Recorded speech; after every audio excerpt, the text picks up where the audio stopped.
welcome you here, no matter your age, your size, or how you speak. You are welcome here. No matter how your family is composed or whatever your identity, you are welcome here. Come with an open mind, a loving heart, and willing hands. You are welcome here.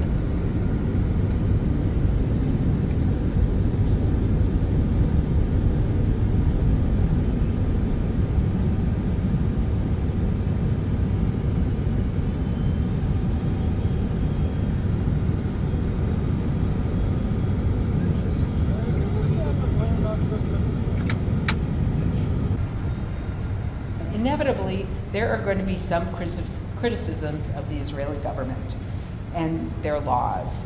This is in no way a criticism of any religion, of any people, of any culture. It's a criticism of a government that I kind of frequently do of our own government, but maybe some of you do too. So I just wanted to let you know that no hate speech here.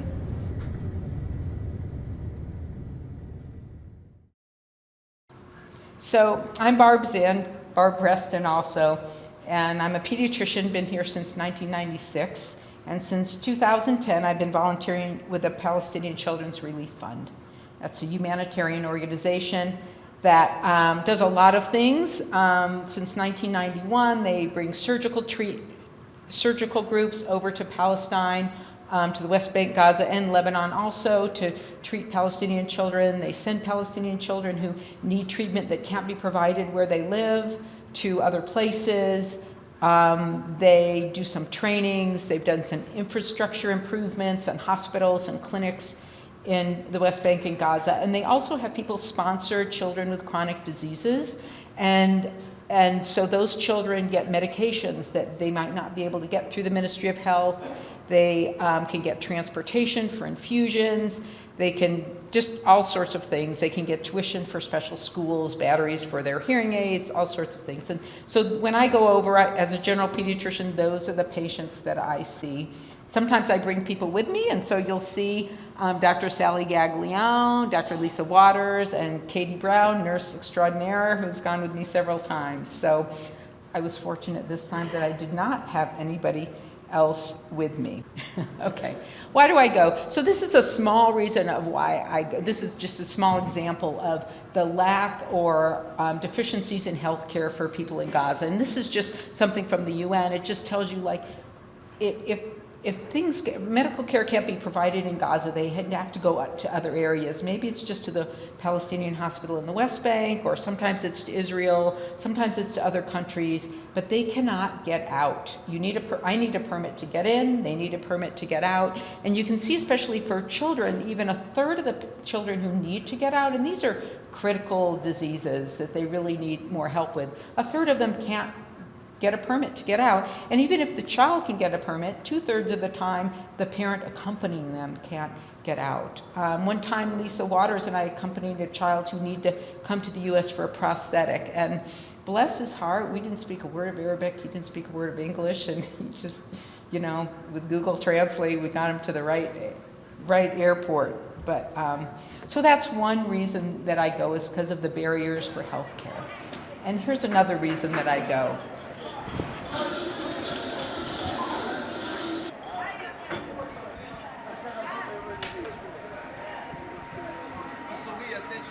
I go for the culture. I love that noise. I love that chaos. I love the fact that you can walk through a vegetable market and actually smell the vegetables. And I just love the life of the people there, their generosity, and just the way they are. And the food, I must say, that's a big part of it too. So you can't talk about that area without looking at a map. Typically on a mission that I go on, I start in Jenin in northern West Bank, and I work my way down to Hebron, and then I go across Israel to Gaza. And it's a very small area. If you look from Jenin to Hebron, that's only 100 miles. But there are like 100 checkpoints in the West Bank. So a small trip takes hours. And then you can see how small Gaza is in that map. It's only about 24 miles long, and the width of it varies from 7.5 to 3.5 to 7.5. There's only right now, not right now, before the war started, there's only 2 ways for pedestrians to get into Gaza, and that's through Israel at the Erez crossing in the north and the Rafah border with Egypt in the south. And then there's Kerem Shalom, which is a way that trucks get in and out.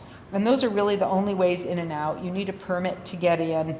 This is Gaza compared to Denver, and you can see it's just like Highland Ranch to Thornton. It barely reaches that. It's a very small area for 2.2 million people.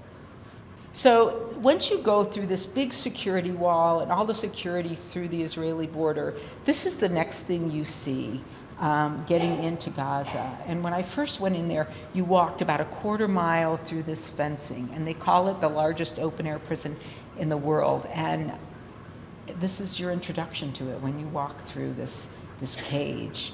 Now you take a shuttle bus. I kind of miss walking because I just felt like it put me in the mindset that, okay, now I'm going to someplace that's very, very different. And this is looking through there. And we're just gonna show some pictures of what life is like there. I mean, all of a sudden it's horses pulling carts, and because everything that comes into Gaza is very limited, and all limited by Israeli control, what can be imported. So cars were very difficult for a while to get. They used to bring them through tunnels from Egypt. These are just the cities. Sometimes there are camels in the road, slows you down a bit. These are some houses, and there were refugee camps, and then there's other houses.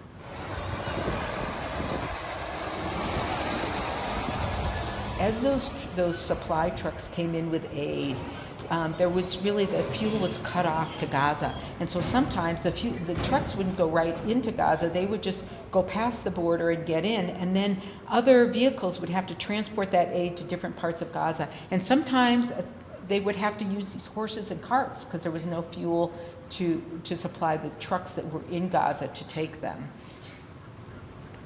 This is one that might have been carrying a lot of aid, but at that point it was just a truck. So it's on the Mediterranean, and there is a beach. I'm just going to talk about, in the good times, what life is like there, and some of the frustrations. And some of it is just fishing. So literally international laws that you can fish out 24 nautical miles from your shore. But that is limited in Gaza by the Israelis. So you can, it depends. Some parts of the shore it's 5 nautical miles, sometimes it's 12. They're limited as far as they can get out. If they go out too far, their boat might be confiscated, they might be arrested. Sometimes if they're not out too far, they might be arrested and their boat confiscated. So it's even a dangerous thing to be a fisherman there. And this is just to remind me about agriculture. So they have pretty fertile land there, and they do export some, they make the best strawberries. They export some agricultural goods.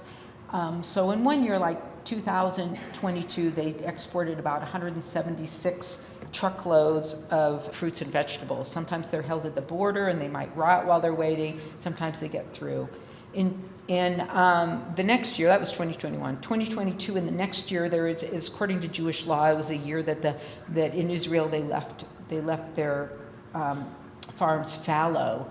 In that year, with that potential, Gaza exported 1,000 truckloads of vegetables and fruits. So they have the potential, they can grow it, but they are not allowed to export it every year. So medical care, this is one of the little girls that I see. She has a bad skin disease, but she's wearing this beautiful embroidered Palestinian dress.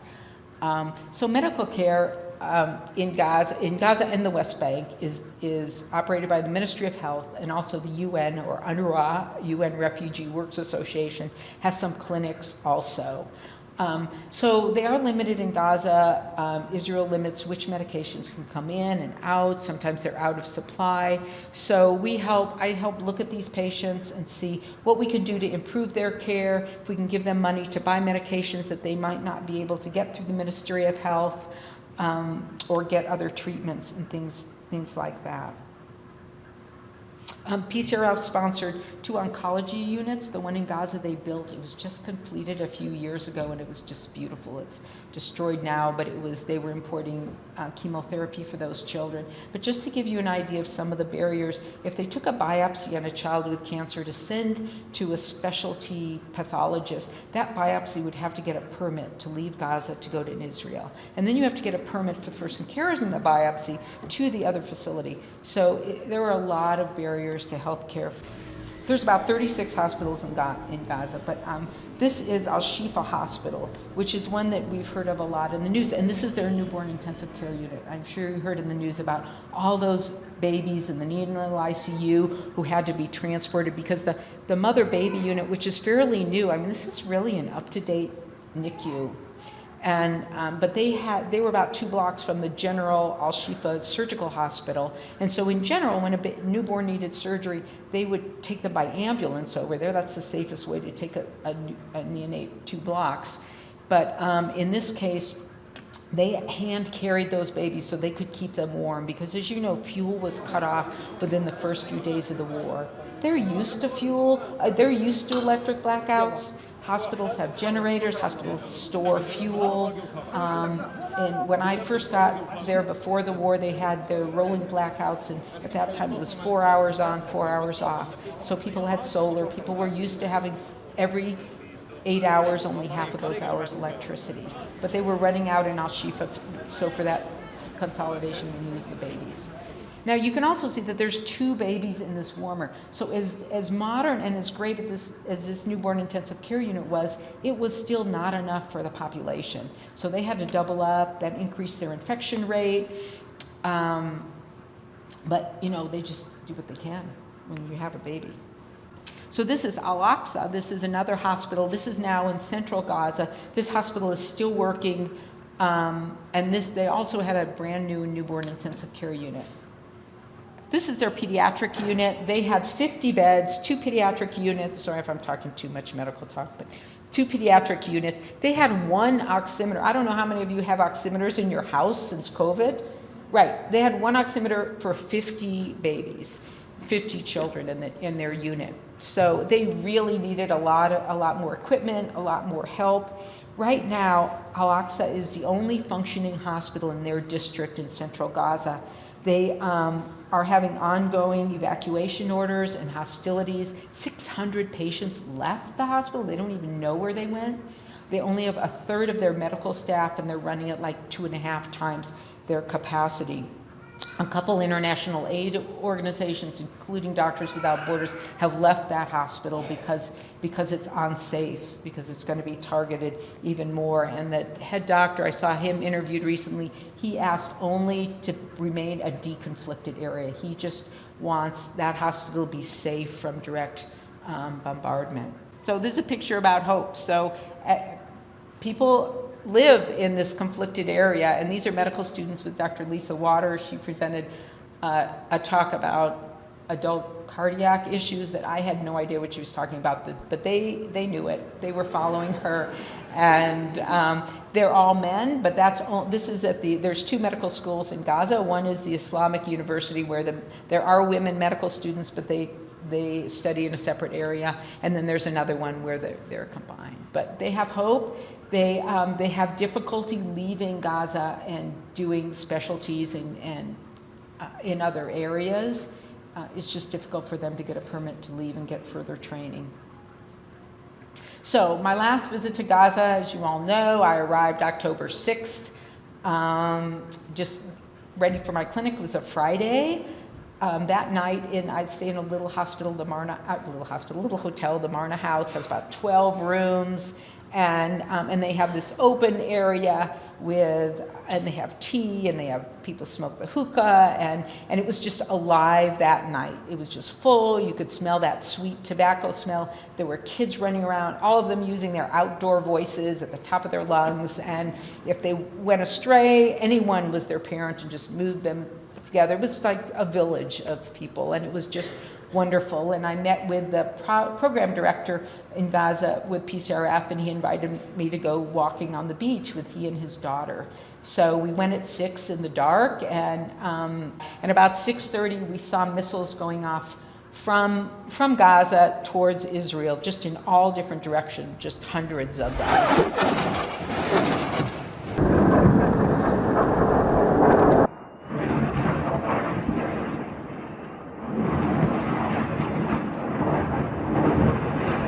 And that's when the war started.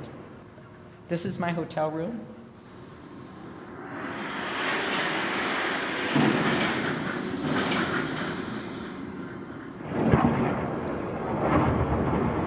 And this went on endlessly, really, day and night. And a lot of times the windows would move. So there was one other PCRF volunteer in that hotel. We were the only people in the hotel, Ramona Okamura. She's a prosthetist. And so she and I were stuck we were stuck together, and we got along well for the next 3 weeks or so. This is CNN Breaking News. Dr. Barbara Zind, she's an American pediatrician who is stuck in Gaza right now. She was there on a medical mission to treat children when Hamas launched its terror attack on Israel. Dr. Zind, thank you so much for joining us. I know you're hearing these airstrikes that are going on in Gaza right now. It must be very, very scary. What have you been experiencing? Well, I happened to be walking on the beach I volunteer with the Palestinian Children's Relief Fund, and was walking with one of their employees and his daughter on the beach when things started. We went for a walk at about 6, then about 6:30 could see some missiles and the Iron Dome missiles, encountering them. And yeah, since then we were told to stay in the hotel. There's 2 of us here, and we were just waiting to leave, really.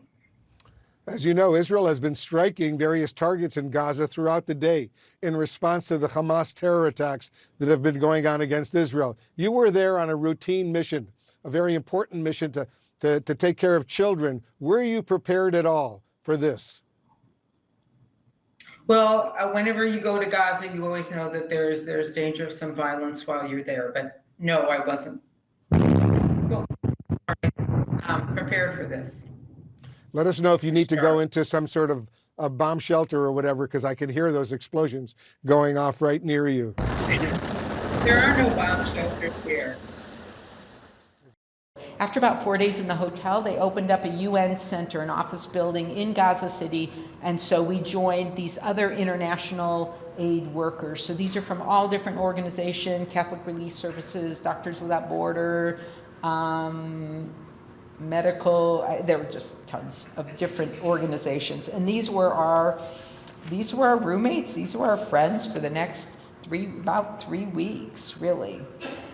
At about 2 a.m., after 2 nights there, a text message went out really to all the Gazans saying, you need to evacuate North Gaza and you need to move to Central or South Gaza. So we all got together and we were in a convoy with some UN vehicles, some Doctors Without Borders, well-labeled vehicles, and those organizations made sure that the Israelis knew that we were moving and that we should be a deconflicted area. But just even while waiting for that convoy, even though they said to evacuate, there were bombs very close. I mean, our car was shaking while we were just waiting for this convoy to form.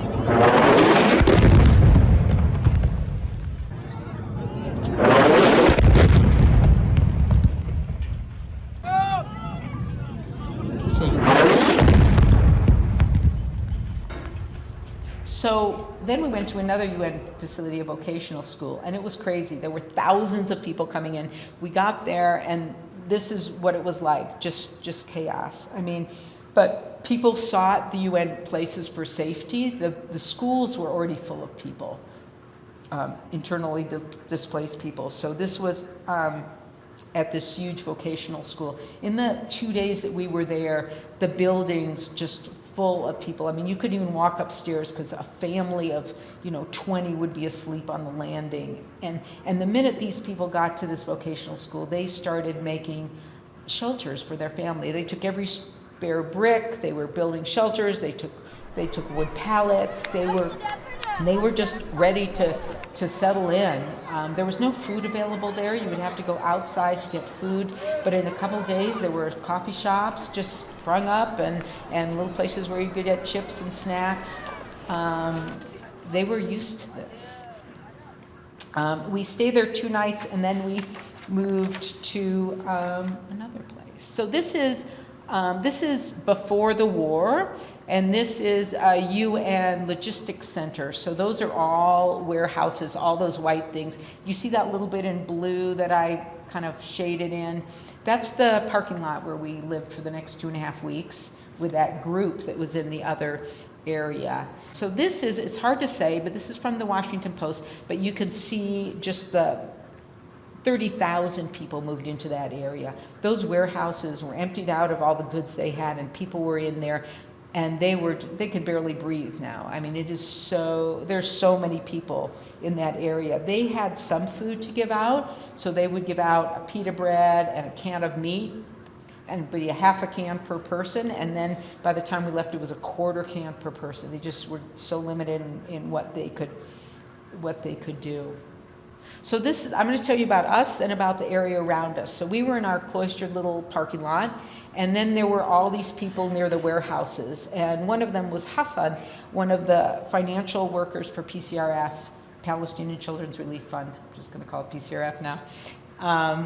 And so he would tell us what was going on outside our little confines. So water, PCRF had some tanks, and we got one of them, and then we had a big tank above our toilet. We were 50 people, and we shared one toilet, and there was one sink to wash your hands in and dishes.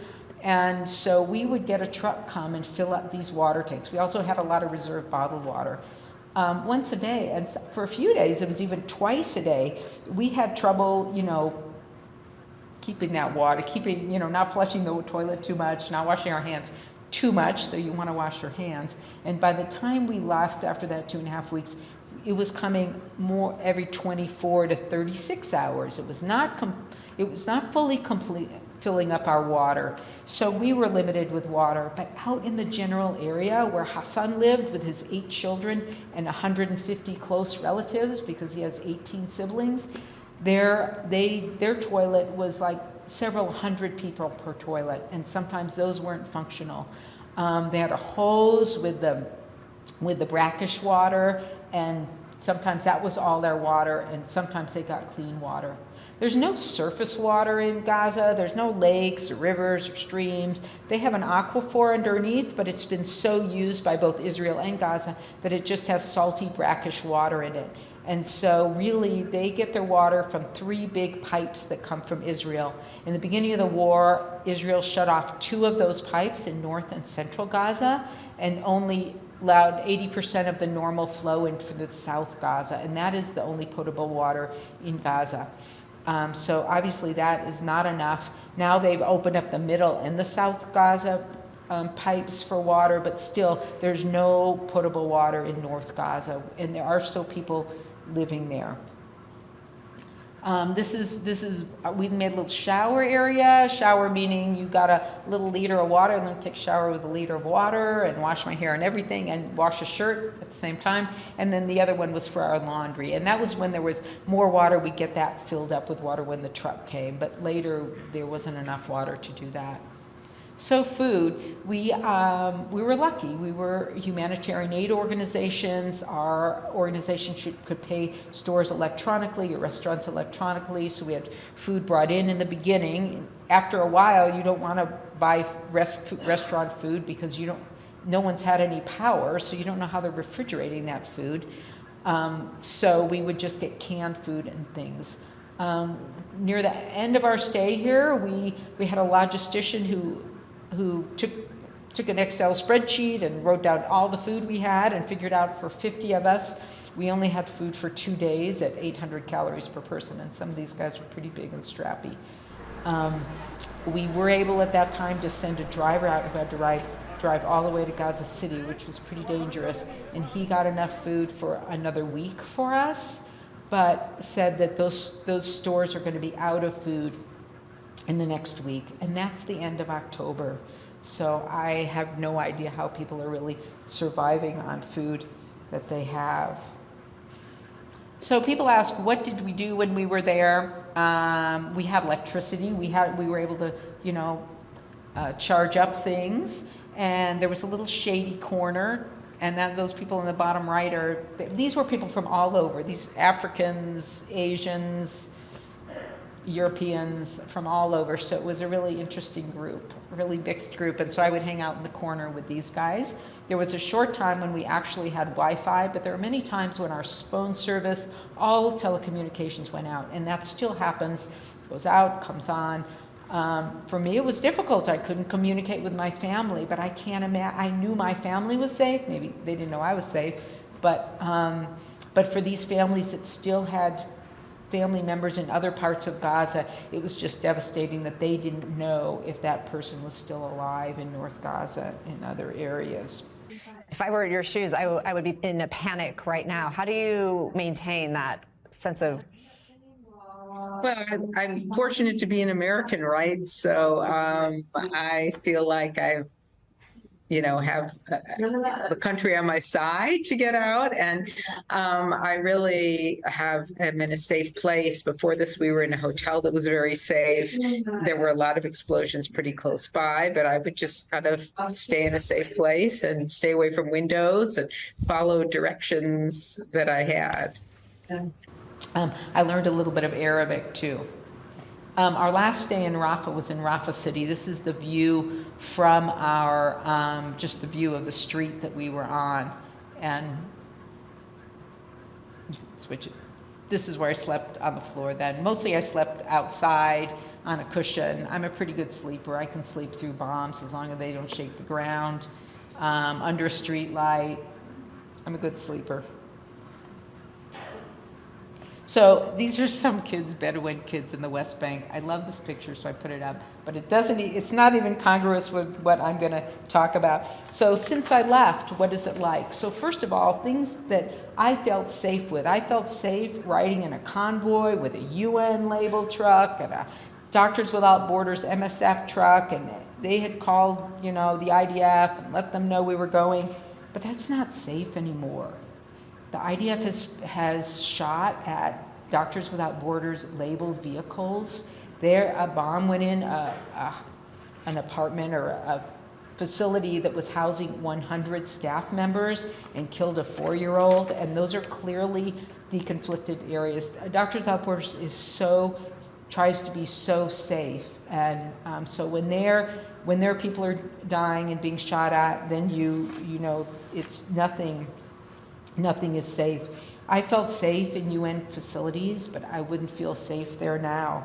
148 UN staff have been killed so far, 337 healthcare workers, over 100 journalists, and there have been 60 direct hits on UNRWA facilities.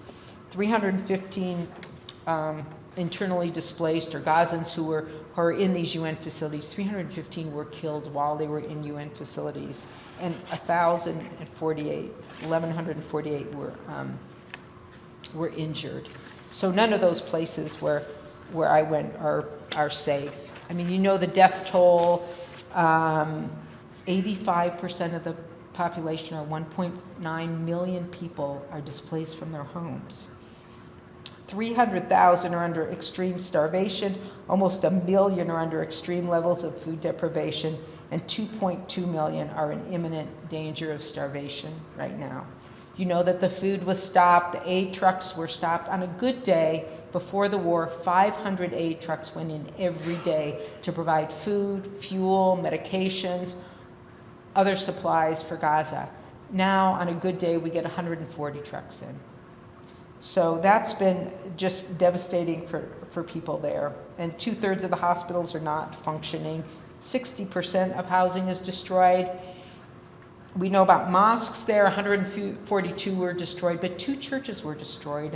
And in one Catholic church, people were held up there, and all the priests could do was give last rites to people that were there.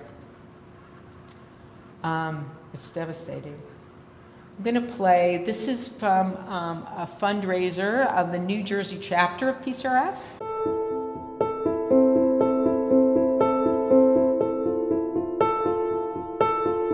On October 7, 2023, Another war has ravaged the Gaza Strip. Entire buildings crumble, families are displaced, and children and elders suffer the horrors of conflict. Every day, dozens of children lose their lives, are injured, or endure unimaginable trauma. In these trying times, the Palestine Children's Relief Fund, PCRF, stands united, determined to make a difference. PCRF is committed to providing immediate humanitarian aid, addressing the urgent needs of Gaza's residents. We deliver vital medical care through volunteer missions, treatment, and essential supplies to those tragically impacted by this devastating bombardment. Join us in supporting this urgent cause. Donate today and help us ease the suffering of Gaza's children. Act now and donate to Gaza's children through our website at www.pcrf.net.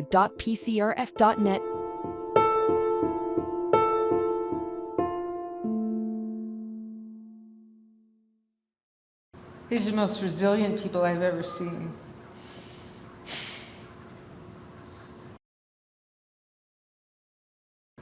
Thank you so much for coming.